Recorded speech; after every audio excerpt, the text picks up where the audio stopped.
Bootstrap Confidential, the podcast where we talk to successful bootstrappers about the playbook for bootstrapping. Welcome to Bootstrap Confidential, where this episode I'm delighted to welcome Matthew Grant, one of the founders of InsTech, who bootstrapped it 8 years ago towards a very successful exit recently. Welcome to the show, Matthew, and thank you very much for joining us. Well, thanks, Charles. It's great to be here. I always enjoy being on the other side of the microphone as well. So thank you for giving me a chance to be a guest. Yes, I feel very much sort of, pupil with master. You've got over 400 podcasts under your belt. I was adding mine all up, and I haven't even made three figures yet. So I hope I do an okay job. But thanks very much for joining us. And like always on the show, I always want to start with, obviously you had quite a significant academic and corporate career prior to 2016. So what was the catalyst that made you go, you know what's this side hustle, this is interesting. I'm going to go full in and just do this 100% of the time. What made you take the jump? Well, like a lot of people, I had a very enjoyable and successful career, but ultimately I had a CEO who I disagreed with, and only one person was going to win that argument. So I was out there in the world on my own, did some consulting work, enjoyed that, and then came across Robin Mertens, who's my partner now, and I'd always had a sort of inkling that I wanted to build a business, and it looked like a good business to get involved with, and that was kind of the motivation to start it off. And what is InsTech? I mean, I know it provides thought leadership in technology for insurance companies, but can you give us a bit more color about what it is that you did? Yeah, so our clients are basically in insurance. We work for insurance companies, and we also have the people selling technology into insurance. And back in 2016, when this sort of idea emerged, was really just in the back of fintech, when insurtech started to get defined sort of early startups. We've evolved since then, so we're now working with scale-ups because they tend to have more money to spend. But essentially, the idea is the same, which is insurance companies are looking to understand what's happening thematically. It's the AI just now people are interested in it, climate, things like that. They want to know, what's happening in the themes, who should they work with, and of course, on the other side, you've got the people building technology who are looking for clients, want to get some visibility, and we've been able to balance both. So we get paid by the technology companies to help them find clients, and we get paid by the insurance companies to advise them on what's happening in the insurance space. I'll come back to monetization because you've got quite an interesting model in a minute. But I just want to touch on your background because I know you've got a really, really strong background in risk and analytics.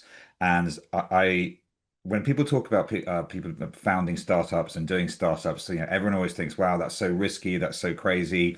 And I take the slightly counterintuitive view that actually people who start businesses are not super risky and massive risk appetites. They've actually just simply better at analyzing complex risk and managing the stress that complex risk and multiple outcomes can produce. So how did your background in risk help you, do you think, or did it help you? And if so, how, when you were sort of analyzing the opportunity and trying to get everything built and get going? Wow. Well, I suppose it does help being fired from your job because then you've got to go and find a living. Whereas if you're actually, if you've got a steady job and say, I'm going to chuck it in, then it's really difficult to do that. So I think I was in the situation where I was doing consulting work and I recognized that actually it was more fun to be working with people and more stable to be having a company rather than just do consulting work. I'd say that, but probably for anybody, I think the key question you asked in there is about what defines success. And for me, I wanted to be able to continue to draw a salary from the company we started just from the very first day. So I was fortunate enough to be able to, from leaving my previous employment to doing consulting work to moving into InsTech, to pretty much maintain the income I brought in, certainly from a salary basis. And that was always a criteria about if I could do that, then your family life could continue. There was less stress about, am I going to run out of money? You've got to find the clients, of course. But if your focus is like primarily, I've got to build a business that can pay my wages, then that de-risks it. I de-risk a lot of it for people. Yeah, I mean, it's quite an interesting strategic choice because there are two schools of thought. Do you build a business and the primary goal is to get your income back so that you can pay for the things that you're used to paying for with your lifestyle and family? Or is your primary goal to drive growth and therefore as soon as every penny's coming in, you're employing more people, you're trying to launch more products, you're scaling. I mean, myself and my business partner were like, we're not doing anything until we've got at least the majority of our salaries back, and can afford to kind of have an existence. But how did you kind of balance that? Was it just like we're not going to do anything until we've got full salaries, or was there a moment when you went, okay, we're close and we're going to start incrementally now expanding and looking at new products? Yeah, it definitely comes to a point at which you sort of try to figure out how you scale. I think that people probably look at a lot of success stories and sort of survivorship bias of companies or people, founders that have taken their money and been in their 20s and then made millions by selling the company. But I think the reality is really if you're building a business and you're focused on needing to generate revenue and income, you could be profitable to pay yourself, then that in itself implies or applies a discipline to how you run the business and you make decisions about profitability. And it doesn't have to come with no growth. It might be slower growth, but I just think it's a good thing for everyone to do to be able to do that. And then you get to the point where you say, well, actually, we could do more of this business. And also, if we're going to sell it, you can't just be a business that's got two founders in it because that's kind of hard to sell. Yeah. So therefore, how do you scale that business to other people? And then you sort of get to your point, how do you invest? And what investment means there for our business anyway, primarily was salary. I mean, we didn't, and these days the benefit is particularly a business like we have, there's very little sort of physical assets you need to buy. You can rent pretty much everything, and so your money is going into people. So the question is then, okay, am I going to spend money on other people's wages rather than pay myself? And particularly in the short term, you're always going to be able to do things better than many people.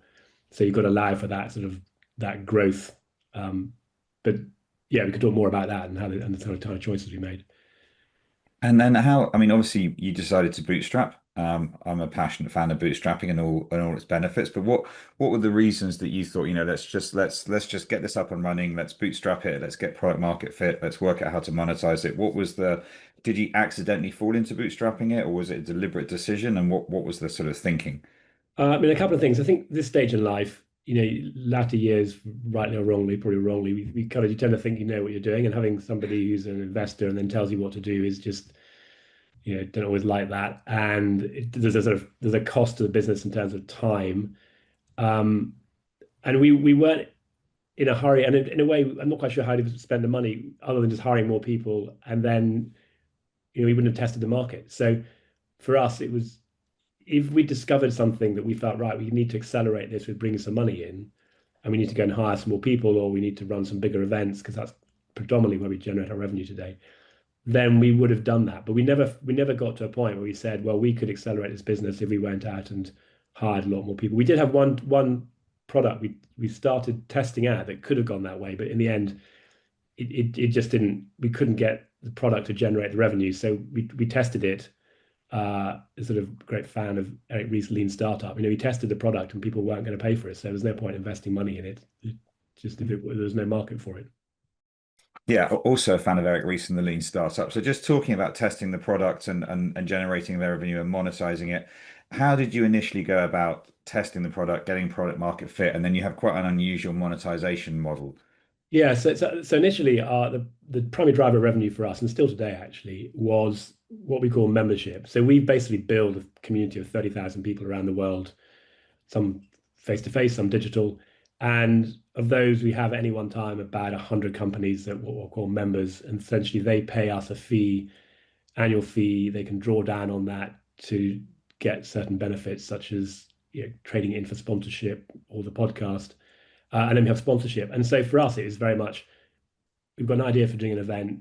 Will anybody pay us to do it? If they will, that's product market fit because someone's paid us £20,000 for an event because these are evening events. If somebody pays us money for a membership, which started off at £1,000 a year and is now in excess of 15, then you're kind of learning as you go. If someone does that, then you know it's good. If they won't, then it's not. Normally, when you have two founders, then you're going to have a huge amount of skills and experience with those two founders, but you're also going to have gaps.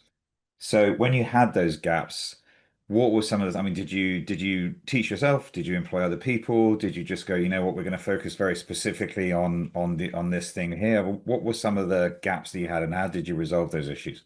No, it's a great question. I sort of relate this to the reason I occasionally try and do some plumbing or electricity DIY is to remind myself why I pay the professionals to do it. And in a sort of gentler way and probably, equally sort of dangerous way in work, you can sort of do that. So for example, on bookkeeping, found a brilliant person called Jo through People Per Hour actually, and she has grown with us. She runs a bookkeeping company.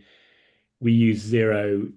She is just absolutely fantastic and really good value, and but bills us monthly, and we can completely rely on her numbers, and that's worked really well. That's one way we do it. We're now using HubSpot for our sales and marketing. Before we had HubSpot's quite expensive, so before we had Pipedrive, which is quite cheap. Before that, we had a spreadsheet. So sort of my background was sales and marketing, so I knew how to build a sales tracking system. But rather than spending any money up front, we basically said, right, let's just do it on Excel, and then we moved it to Google Sheets so we could share it. And then at some point, we need a better system. And so we were sort of iterating as we went. We then also we hired as we grew, because we had 4 years of really good growth. We then hired a fractional CFO for a year, and we hired a fractional human resources person. So the CFO is once a month. I think the HR person was probably half a day a month. And I've got to ask, how did that go? Because fractional CFOs and fractional HRs and fractional people to kind of boost your skill set are very much a la mode at the moment, and lots of startups are doing them. I have my own reservations. How did it go for you? It's kind of leading the audience, I think, there, Charles. So it was mixed, frankly. And if Stuart's listening, I'm sure he'd sort of acknowledge this. We had 1 day a month, which is hard for somebody to really immerse themselves in the business. And a business like ours, there's a whole range of things we need to help with, from reporting to Companies House, from tracking all the sales, from systems. And it was very helpful having an independent view come in and talk to us about this. It was also, we sort of recognize what and where you need to pay for something versus where you can do it yourself, to your point, or you need someone like that. So I think we had that for about a year and a half, and it came to a natural end at that point, and we didn't have anybody after that. Fractional HR, that was slightly different. So that, to my point earlier, sorry, we didn't talk about it earlier, but I'm a great believer that you sort of build the business you want to become without getting bogged down in operations and overhead. So we were always thinking, what would it be like when we'd be a bigger business? So when we're up to about 17 people, we started getting HR in to build out company handbook and policies and what you do for paternity leave. And actually that gave us a really good, robust set of policies that we could then draw on. But once we'd done those, we didn't need somebody HR anymore. And actually somebody internally stepped up and is now excellent at doing that and has picked up a lot of that kind of role. So I think you've got those choices. And then we also had a COO come in, because any company has got two founders doing a lot of the jobs, looking to scale operations. And that was, again, really good for a period of time, but did a very thorough job within that year. I think had we continue to grow, then we would have needed somebody, but we can talk about that separately. And as you're growing up to 17 plus people, and you're bringing people in, and I always ask founders of startups this: what sort of, are there any particular traits you're looking for adaptability, for a laser focus on specific skill sets, for jack of all trades as opposed to masters of one? What were the type of people you were looking for, and then how did you think about remunerating them? Because startups, particularly when you're bootstrapping, you're kind of employing with one hand tied behind your back, because pretty much everyone else can offer better money for less hours than you, with probably less stress. So what sort of people were you looking for first, and then how did you think about trying to motivate them, either via remuneration or other means? Yeah, my great sniff test for somebody when I'm interviewing them is like, wow, why would you want to work with us when you could go, to your point, you could go and work at all these other places? And our first two graduates, one of them was from Oxford University, both had a first, I think, one from Exeter, both really bright people, hired them in COVID. I mean, they're very characteristic of what's worked well for us at that level, sort of at early levels. So they were very curious. They wanted to take the risk of working with a company like ours. They liked what they saw. They recognized they could have gone somewhere else, could have worked McKinsey's, could have worked for a big law firm, would have got paid a lot more money, but they would have been worked really hard, and they wouldn't have got anything like the exposure and responsibility we did. And our consistently the people we brought in at that kind of level have really, but they're doing things yeah, they amaze themselves and what they're doing. One of the people we brought in, and she'd be the first to admit, is really shy when she came in, and within 2 years she was on stage interviewing people, she was doing what you're doing now in the podcast. She was hosting webinars, completely transformed. Had a really good boss that coached her on that, and it's just so satisfying seeing people like that. And those are people who realize in that stage of their career, it's not just about the money, it's about the experience you get. So that kind of work, yeah, that's worked very well for us. And then we've also brought people in later in their career, which is a whole different dynamic, and we can talk a bit about that as well. But certainly those early career ones, we feel very pleased with the people that have joined us. Yeah, and I mean, I think it's a good lesson for any founder because you don't have as much money, but if you can offer really fast-paced career growth, and so many founders do this. I've got people in their mid-20s who are doing things they would never be doing for another 10 or 15 years in a big corporate environment.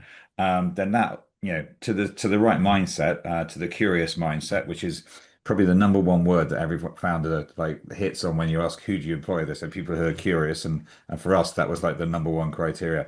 That's very powerful in itself. But one of the things that, because there are so many stories out there put out by, the VC community and the investment community, lots of founders think, okay, well, get them on. I can't pay them as much. I'll try and give them some career growth. I'll offer them some options on the hope that at some point, there's an exit in the future. I mean, how valuable do you think those kind of things are, or is it just a whole heap of admin that ultimately is not going to, you've got better things to do with your time when you're trying to grow quickly? Well, I mean, first of all, I'd say if you're bringing people in early in their career and you can't pay them enough, then you're going to fail at some point. I mean, that graduates, the sort of the pace of graduate salaries for sort of average jobs has not gone up that much. I mean, it hasn't gone up as fast as cost of living. If you're trying to compete with the big firms, then you're no way going to do it. So I think I'd say you've got to pay competitively when you bring people in at that level. Where it gets challenging, and this is where this is what's happened for us, is all this great stuff, train them up, they get visibility, and then some other organization comes along and in some cases literally double their salary, and there's no way you can compete with that. So whatever you do, you can't compete with that. And if they're ambitious and I mean, good for them in a certain sense. So at some point, you just got to accept you're going to lose people and build that into the process. So that point about what you pay people when they're coming in sort of a bit later in their career, so after 5-10 years, then it's really hard to sort of pay them competitively compared to what they're going to get elsewhere. And generally, you kind of want people there who are willing to work in an early stage company and take some risks with you. So one way of doing that is looking at options, and the EMI option scheme the government has is in theory is a really good scheme because it pays, essentially it uses the entrepreneurs relief, or there's a different name for it, but essentially they're only taxed at 10% on the sale of the company, but they're really quite complicated to run. And this is a good example, back to one of your earlier questions about where do you go for your advice, and so we did have an option scheme for our senior employees. We used a platform, a well-known platform, to set that up, and the people on that platform were quite helpful setting it up. But actually, when it came to the sale, for various reasons, it didn't really deliver what we'd expected. And so, in fact, we actually couldn't use that scheme and had to go back to something different to sort of replace the actual option scheme. So I think people need to be really careful when they look at those. And this is not unusual. When we talk to the lawyers about it, they said it's quite common that these things just don't work in practice. Yeah, and we had exactly the same issue. We didn't use a platform. We used a very reputable global law firm, and when we came to exit, it wasn't quite fit for purpose, and we had to revert to a different mechanism. And I always just think it's interesting whether it's at the start of their careers or they're 10 or 15 years into their career.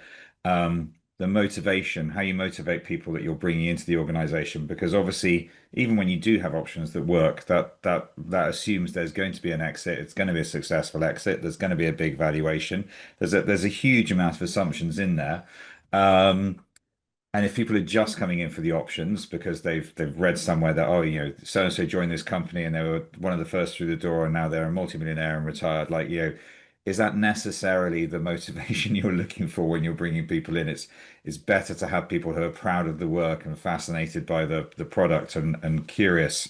I always think, which kind of leads me on to, I want to come back to exit in a minute, but onto culture. So did you deliberately set up the culture or did it just grow organically? And what was the culture you were trying to create that would allow juniors and people sort of mid-career to flourish and grow and sort of help you build the business?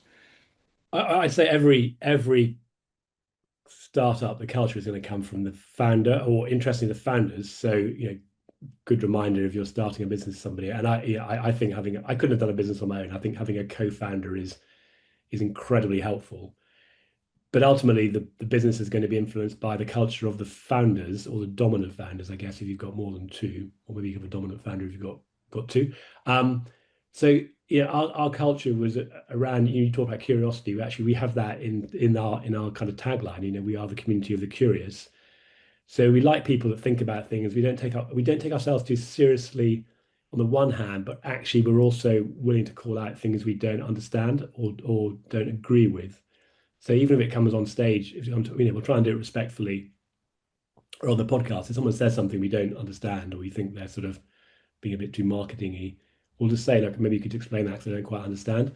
And that also, that's part of why people work with us, because they know they're going to get the honesty, and that works with the team and amongst each other. We respect the individual's view. When Sam, who heads our marketing, came in, he had a really strong marketing background in the startup and building events, and we were at that stage. I think we're still using the 30,000 people community, and he said, "Well, actually, why do you say 30,000? Because I think at that point we had 15,000 names on our marketing database." And he goes, "That's all you can really call your community." And I sort of argued with him for a bit, and I realized actually that was right. We had to accept his viewpoint on that. You said it was much more important to have in your view, to have a co-founder, which I would, as someone who had a co-founder, would agree with. And I'm going to kind of second guess your answer here.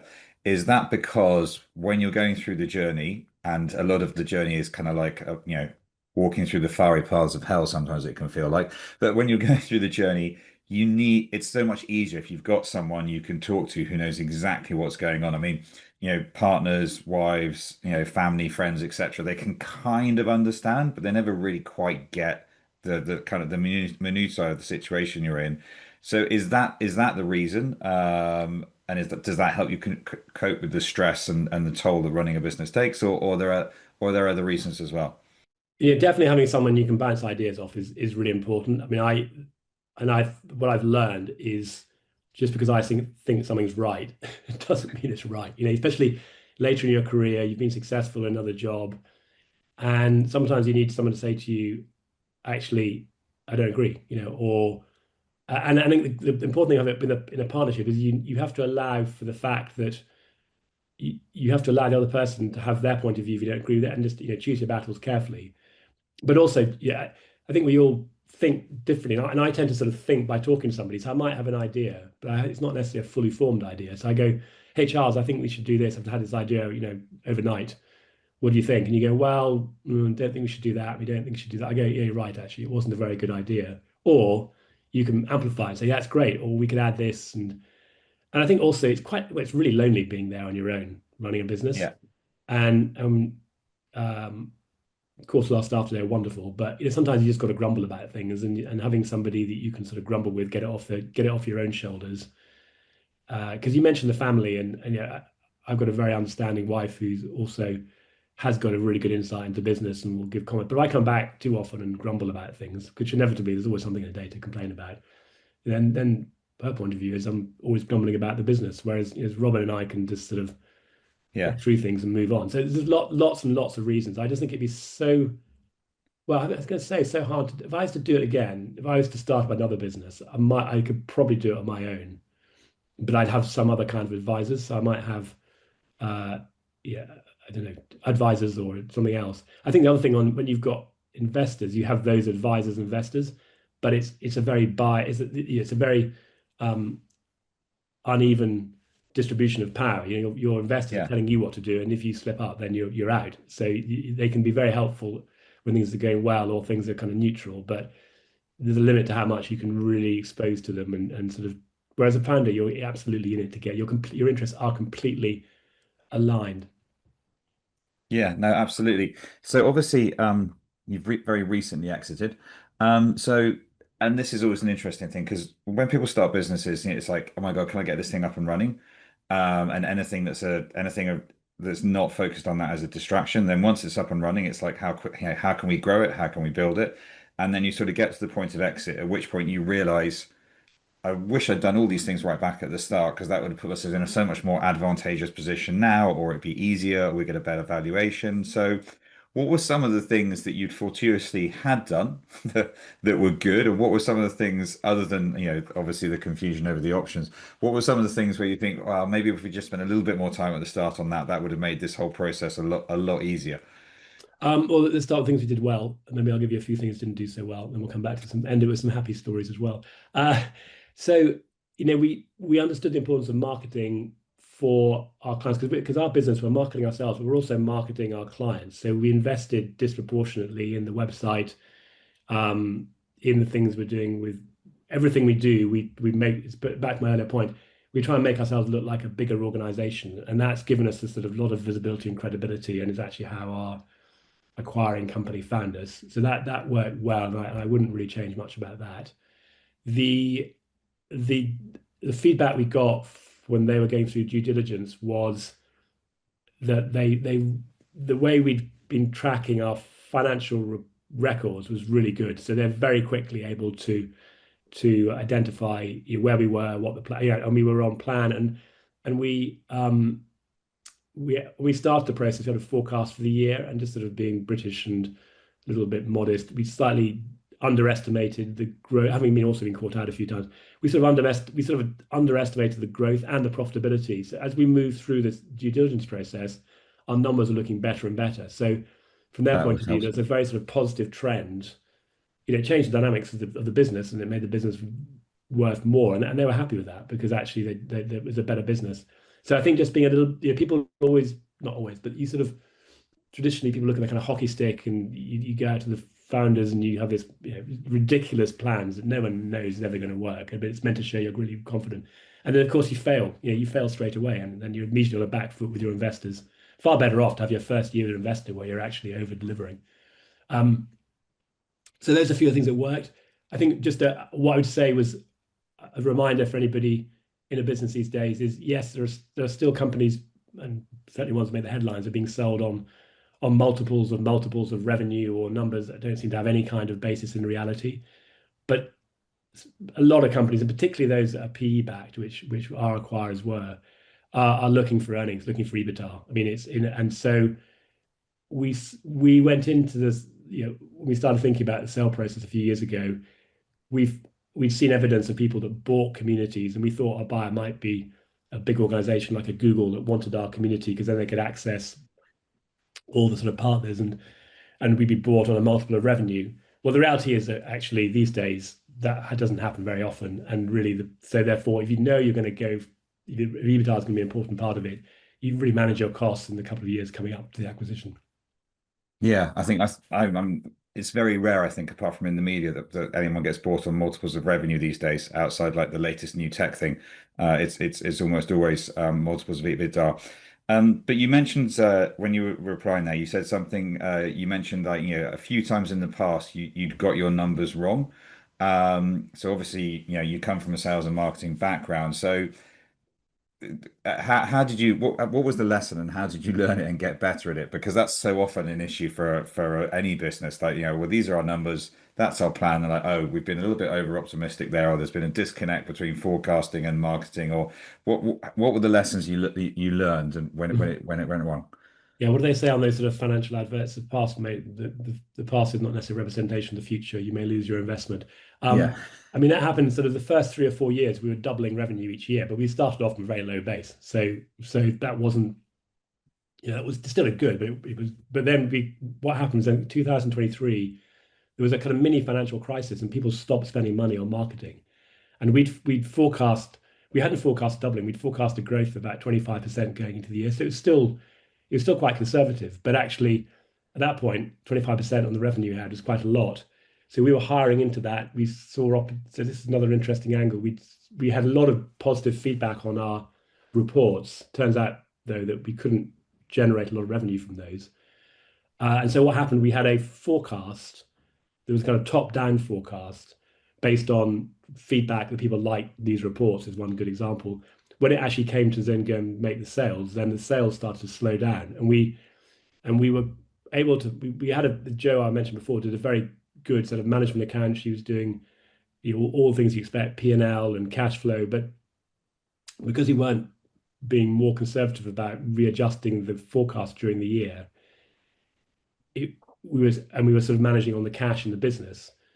We did realize in time, but we sort of had to adjust pretty quickly. We realized, right, we're going to be running out of money in 3 months' time, or not make payroll in 3 months' time. And that is a scary place to be, because you can talk more about it, but if you sort of realize if you've got a business, unless you want to do something really nasty and just blow the whole thing up and declare bankruptcy, you can't walk away from it. I mean, that is the only way to walk away from it, which is horrible for lots of reasons. So you then have to say, okay, we're going to keep this business going. We have to do a sort of managed reduction in force, and so we had to let a few people go, but we did it in a way that was sort of respectful. Hopefully, they'd feel that, and we managed through it, and we learned our lessons from it. But we did get quite close to the point where you're looking at like next month, this could be really quite uncomfortable for us. And ultimately, discomfort was telling people we had to let them go, which is never nice, but the business continued. Yeah, it's interesting. I mean, I think every founder who's managed to get to exit has been very, very close to the wire a number of times. And I know, talking to our mutual friend Rupert Lee Brown about this, he says here, whatever happens, you have to survive, because the second you stop to exist, you're gone, and it will never come back. So you just have to find some way to survive the cash flow crisis, whether it's massively cutting down on costs, unfortunately trimming staff, but survival is key. And then once you survive, you can start to kind of build back up again and see yourself through the gap. Yeah, Charles, I mean, I just to prove I did listen to that podcast, that was a really memorable moment, because I mean, his point was not just you have to survive as the founder, the business has to survive. So Yeah. if you don't manage that, then everyone loses their job. So for the sort of, and that's just the reality of how the whole world works, really. But I think it's understanding that sometimes you have to tighten the belt and keep going, and that is the only way you can come back through and you can hire again. But yeah, it's not just you as an individual that's going to survive. It's the whole. I mean, don't forget, everybody that when you did your business, people were hiring people, and we're giving people jobs in the economy. We're paying taxes back into the country. There's a massive good we do, as well as just the pleasure we get from doing it ourselves. Yeah, no, absolutely. If you could go back 8, 10 years now, I mean, as you said at the start, it's like you'd had a successful career. You thought you were pretty confident. You knew lots of things, and then obviously, like a lot of people, you start running a business and you discover all these things that you didn't know or you mistakenly thought you know. So if you could go back now and give yourself one piece of advice that you would say to any founder who's just started their journey, or they're about to make the leap, what would be the one thing you would say, do this one thing well, is, whether it's pride in your work, focus on your metrics, managing your cash flow, rolling with the punches. What would be the one piece of advice you would give to any founder now, that they should, if they focused on this one thing, it might not do everything, but it will enormously help you kind of get through? Can I have two? One's Sure. trivial, but it's quite important. So one is try and take 2 weeks holiday. So I sort of realized I haven't taken 2 weeks holiday in a row for 10 years, and there's really no reason why I couldn't have taken 2 weeks holiday. And I did manage to take a week's holiday and just turn off. But there's a sort of serious note to that, which is you have to be able to step away from the business, and you've all got obligations to our family, and there is life outside of work. So I think there's a sort of broader theme, which is there is life outside of work. I think in terms of the one other key difference, I mean, it sounds a little bit cruel, but I'd say if people aren't working out, it's fair on everybody to let them go earlier. And it's just ultimately everyone's got strengths, everyone's got things they're good at. It might just not be the right fit for the company. And I think understanding that early and moving on again just stops a lot of distraction. And I think there's a related version in terms of product as well. sometimes you can try and do things with product because you think, I mean, this is my third one in a way. There are quite a few things I thought, oh, these are really good, that people must want to pay for this. This is like this is brilliant, and there's no one wants to pay for it. And you just have to accept that actually you can have the best idea, and people might value it in the sense, in the same way we can go onto Facebook and pay nothing for it, but they're not going to pay you any money for it. So you've just got to stop doing it or find a way to do it that's much cheaper. Yeah, I think that's one of the hardest lessons when you think what you've built or the feature you've added is absolutely fantastic, and people tell you it's enormously valuable, but then when push comes to shove, no one's actually going to put their money, their hand into their wallet and pay you for it, and that's always quite a crushing moment. But yeah, it's an important one to sort of accept it and move on rather than doubling down or tripling down, thinking, I just need to keep going. I need to keep going. Yeah, and then the flip side to it, of course, is when things do work, just double down on them. I mean, we're now primarily an events business, and we're doing bigger and bigger events, and the acquisitions helped give us the sort of visibility, the scale. So we still do like 2 or 3 hour evening events with 300 people. We're now doing 2-day events, and I think we could have done that earlier. But we sort of I think we're a bit snobbish about it. We thought that we've got knowledge in this industry. We enjoy writing reports. We enjoy telling people what's going on. Let's build a business that we generate reports and insights, and reality, what people want to do is they wanted to come to our events and meet people at our events and see people on stage and put their product on stage, and that's what they pay us for. So I think we did wind that down reasonably quickly, and it was quite helpful for us. But ultimately, I think we don't all have the luxury of running the businesses we want to run. We have to run the businesses that people want to spend money with us on. Matthew, that's a fantastic way to finish the podcast, because that's a brilliant piece of advice. There's always that kind of like dichotomy between what you think is amazing and great and what the market wants, and it's basically trying to bridge that and do something that's kind of like both fun and enjoyable and you're proud of, but at the same time, people will pay money for. So thank you very much for your time and for joining us. And yeah, look forward to talking again soon. Thanks, Charles, and thanks for persevering in my end of my cold as well. But no, I really enjoyed talking to you, and thanks for the chance to be on the podcast. Brilliant. Thanks very much. For all our listeners, if you'd like to hear more podcasts on how to bootstrap, or if you want to access all our bootstrapping resources and playbooks, then just go to our website, www.bootstrapconfidential.com, for free registration.